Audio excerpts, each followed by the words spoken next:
interesting times. Today's stories. Toronto reaches another milestone.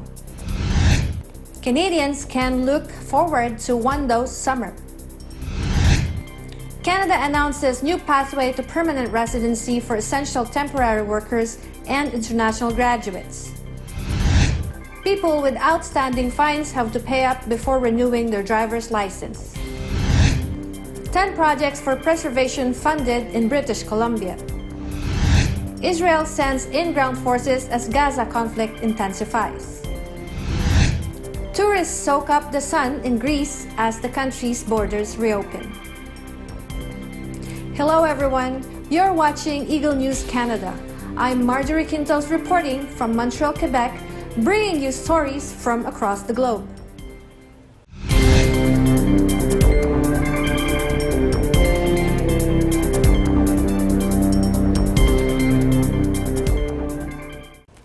As vaccine rolls out throughout the country, Toronto reaches another milestone. Here's Eagle News correspondent April Masangsong with the story. This week, the city of Toronto reaches another milestone in its vaccine rollout, becoming the first city in Canada to reach 1.5 million doses of the COVID vaccine administered. Here is Mayor John Tory with the announcement. Team Toronto has now distributed more than 1.5 million doses of COVID-19 vaccine in the City of Toronto, the first city in Canada to reach that threshold. On behalf of all of the residents of the City of Toronto, I want to thank our hospital, our healthcare, and our community partners, along with all of the Toronto Public Health and city staff who've made that happen. They've been working really hard in many different respects to get people vaccinated in the City of Toronto. The mayor also reports Wednesday that vaccination rates are seeing a steady increase as more and more people sign up for their first dose of the vaccine.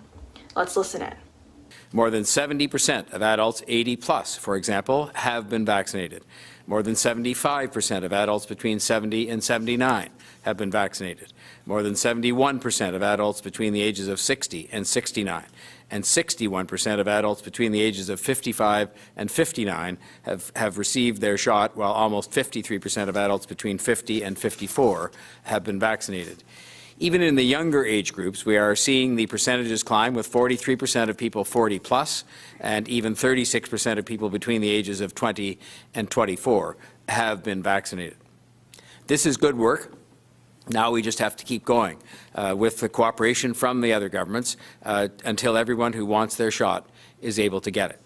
This week, the city continues to accelerate its vaccine efforts by adding more mobile pop-up clinics in neighborhoods where vaccines are needed the most. Toronto's Sprint strategy has led to 50% vaccination coverage in hotspot postal codes. Dr. Eileen De Villa, Toronto's Medical Officer of Health, acknowledges the significance of this result.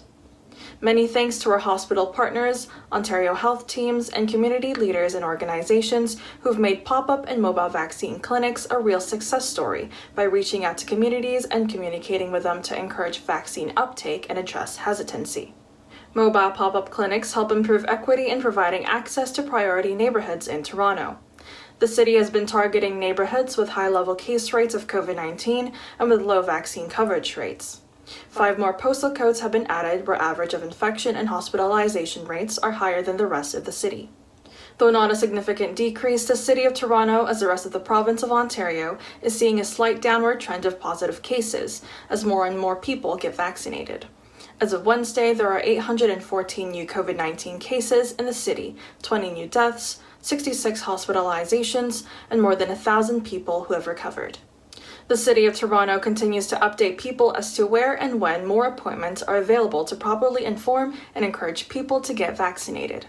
Mayor Tory expresses his appreciation to those who have been vaccinated. And I want to say thank you as well to the people who've come out to get vaccinated.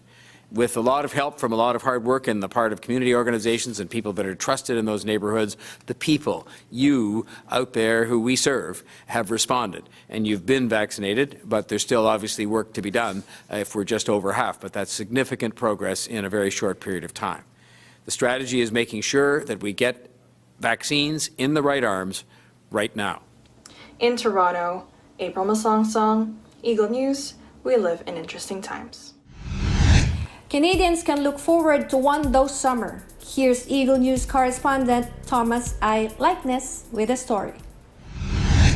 Canadian Prime Minister Justin Trudeau had his happy face on when he spoke to reporters this past week about the pandemic. Trudeau peered into his crystal ball, and this is what he saw. A summer in which the vast majority of Canadians have received one dose, with caseloads down across the country, will allow us to gather and have barbecues with friends. We'll still have to be careful in a lot of different ways, but it will be a slightly better summer. That's why we're talking about a one-dose summer. Just as background, most of Canada is under varying degrees of lockdown right now because of high COVID case numbers. Trudeau is basing his optimism on two things taking place. First, restrictions need to remain in place until cases go way down with more screening, testing, and contact tracing. We need to successfully limit community transmission. Second, as Dr. Tam said, at least 75% of Canadians need to have received their first shots.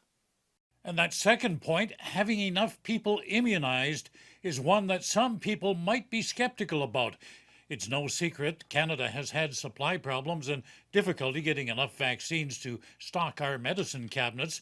So, Mr. Prime Minister, are there enough inoculants on the way to jab enough arms to allow us to take the exit ramp to normality and get off this pandemic freeway? By summer, we'll have enough vaccines so that every eligible Canadian will have gotten their first dose. And by September, as we've been saying for months, we'll have enough doses for every Canadian to be fully vaccinated. Sounds good if all goes to plan, and I, for one, could use a dose of normality to go with my second dose of the vaccine. Thomas I. Likeness, Eagle News. We live in interesting times. The Canadian government announced an innovative pathway to permanent residence for over 90,000 essential workers and international graduates of a Canadian institute who are actively contributing to Canada's economy. Here's Eagle News correspondent KZ Medea with more. The Honorable Marco Mendicino, Minister of Immigration, Refugees and Citizenship, announced an innovative pathway to permanent residence for over 90,000 essential workers and international graduates of a Canadian institution who are actively contributing to Canada's economy. This special public policy will grant permanent status to temporary workers and international graduates of a Canadian institution who are already in Canada and who possess the skills and experience we need to fight the pandemic and accelerate our economic recovery. Eligible applicants can submit their applications through IRCC's online portal starting May 6th. To be eligible, workers must have at least 1 year of Canadian work experience in a healthcare profession or another pre-approved essential occupation. International graduates must have completed an eligible post-secondary program in Canada within the last 4 years and no earlier than January 2017. Under all streams of this temporary pathway, applicants must intend to reside in a province or territory other than Quebec to qualify. This new pathway to permanent residence recognizes Canada's need for educated and experienced workers. The government work toward the economic recovery. It also acknowledges the extraordinary service of so many essential workers during the pandemic, many of whom are newcomers to our country and have played critical roles as we fight COVID-19.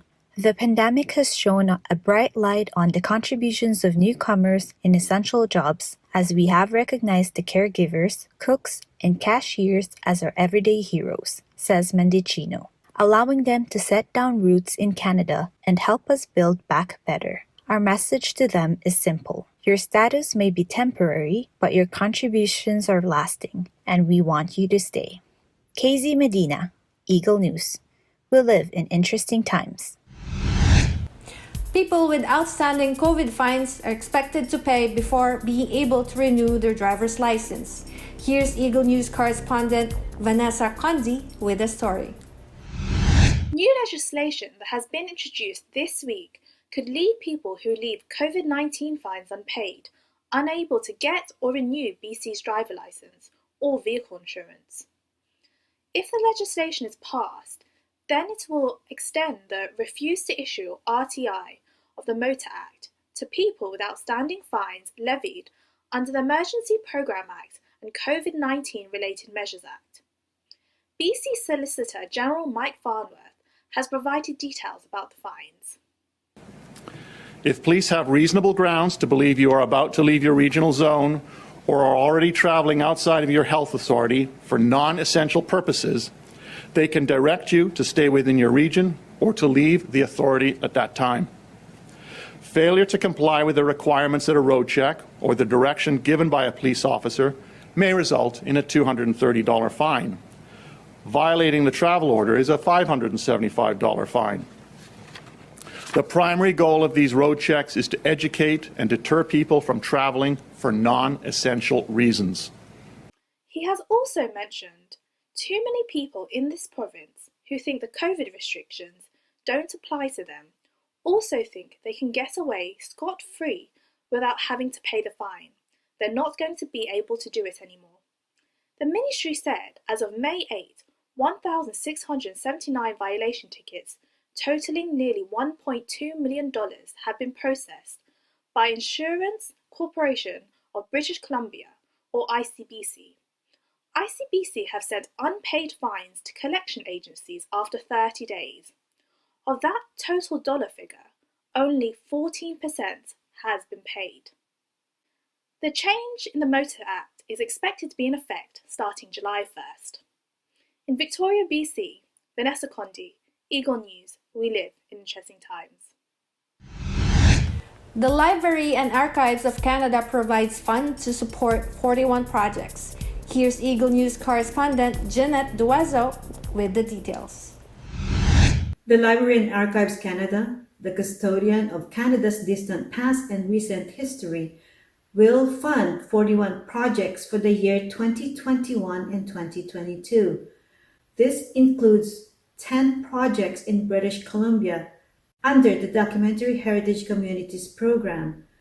The Documentary Heritage Communities Program was created in 2015 to provide financial assistance for activities and projects that will ensure Canada's continuing memory is documented and accessible to current and future generations. This will allow citizens to access and engage with the nation's history. Incorporated and unincorporated nonprofit organizations such as archives, privately funded libraries, historical societies, genealogical organizations and societies, professional library and archival associations, and museums with an archival component are eligible to apply for funding. Sherry Kajiwara of Nikkei National Museum and Cultural Center has this to say about the program. Funding from Libraries and Archives Canada has allowed our institution to digitize and share remarkable film footage of one family's experience before, during, and immediately after the forced uprooting and dispossession during the Second World War. Additionally, we have rehoused 605 films and audio, 2,093 photographs, and 6.15 meters of textual records, our oldest dates to 1864. Since 2015, Library and Archives Canada allocated totaling $10.5 million for documentary heritage communities. As part of Library and Archives Canada's mandate is to facilitate in Canada cooperation among communities involved in the acquisition, preservation, and diffusion of knowledge, and to serve as a continuing memory of the Government of Canada and its institutions. The Librarian and Archivist of Canada, Leslie Weir, has this to say: "The pandemic has not only prompted us to redefine how we do our work, it also shown us how important it is for LAC to remain committed to supporting documentary heritage institutions during these unprecedented times. We are proud to continue our work with communities across the country while navigating our shared path toward post-pandemic normalcy. From British Columbia, Jeanette Duazo, Eagle News. We live in interesting times. Israel said it sent ground forces into an action and pounded Gaza in response to a new barrage of rocket fire from the Hamas-run enclave in a conflict that has now claimed over 100 Palestinian lives. The Israeli army said in a brief message that Israeli planes and troops on the ground are carrying out an attack in the Gaza Strip. The escalation was confirmed by Army spokesman John Conricus, although he didn't specify the scale of the operation. As the violence intensified, Israel's security forces scrambled to contain deadly riots between Jews and Arabs, with projectiles also fired on Israel from Lebanon. U.S. Secretary of State Antony Blinken said Washington was deeply concerned about the violence of the streets of Israel, voicing support for a United Nations Security Council meeting early next week on the crisis. We believe that Israelis and Palestinians deserve equal measures of freedom, security, dignity, and prosperity, Blinken said. There were intense artillery exchanges Thursday night, and AFP reporters saw Israeli troops assembling at the security barrier.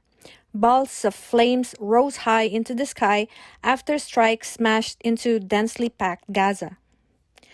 Dozens of rockets were fired from Gaza towards the southern Israeli coastal cities of Ashdod and Ashkelon and the vicinity of Tel Aviv's Ben Gurion Airport.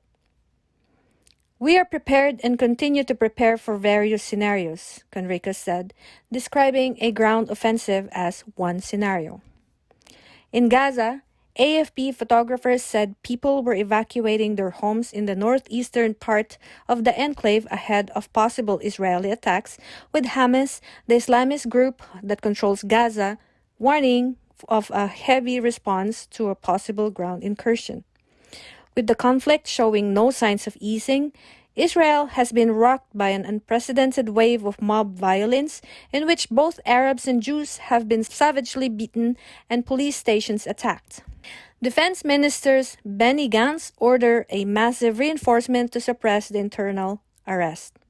The heavy bombardments coincided with the start of Eid al-Fitr, which marks the end of Muslim holy fasting month of Ramadan, and saw the faithful pray at mosque and amid the rubble of Gaza's collapsed buildings.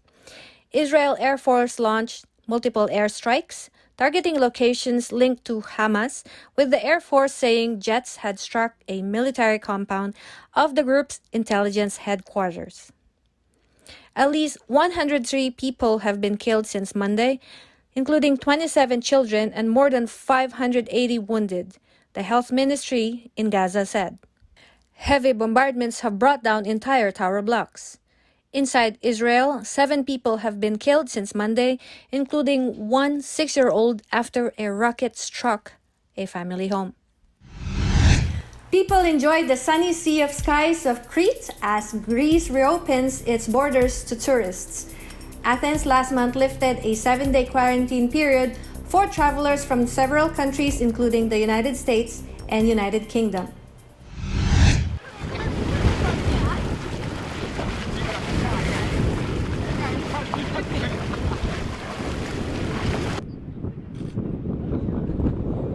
No, so we searched for a location to go for our first holiday post-COVID and we just found an island where we've never been, Crete, and we decided spontaneously to come here, and now we are like, I cannot believe how beautiful it is here.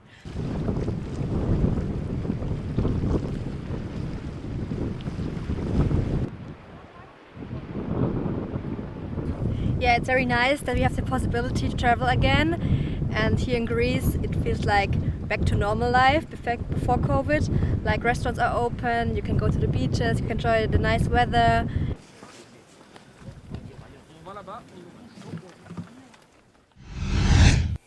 Coming up, Iglesia Ni Cristo's FYM Foundation donates 1.5 tons of food in Montreal area. Eagle News continues after this.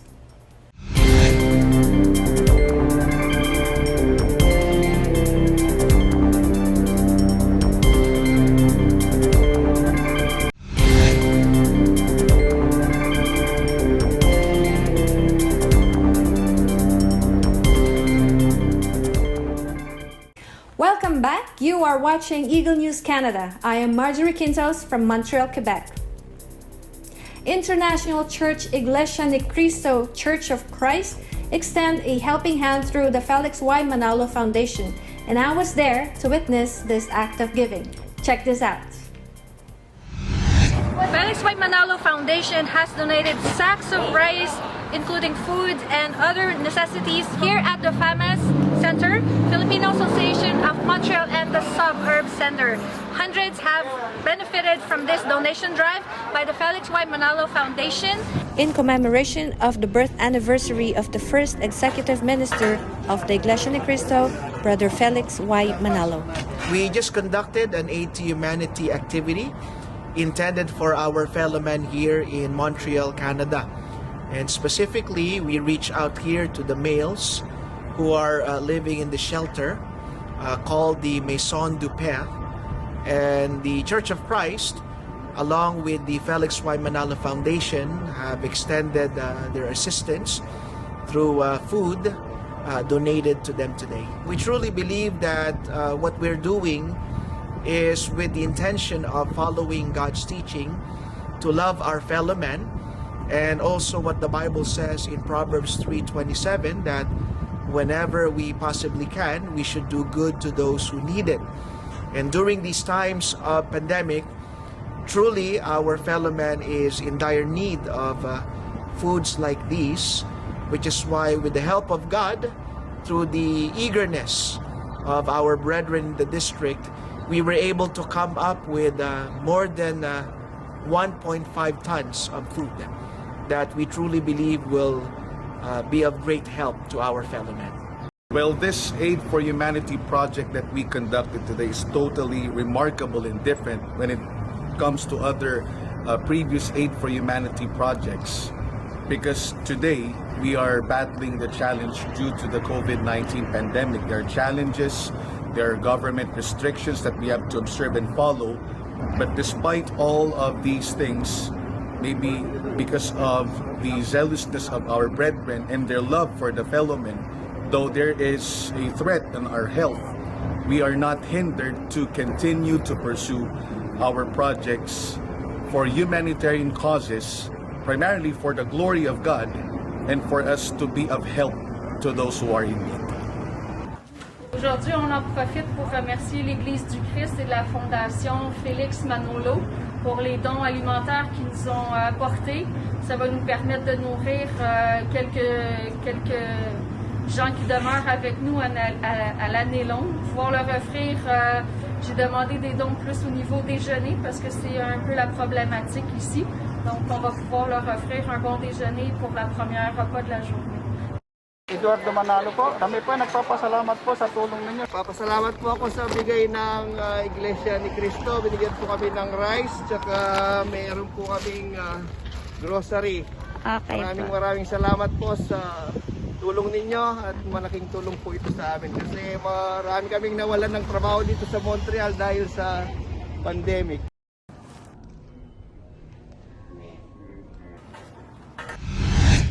That's today's Eagle News Canada. Join us again next week as we bring stories that matter to you. Visit our websites at eaglenews.net and eaglenewslive.com. Follow us on Twitter at twitter.com/eaglenews and on Facebook at facebook.com/eaglenews. Thank you for watching. I am Marjorie Quintos. We live in interesting times.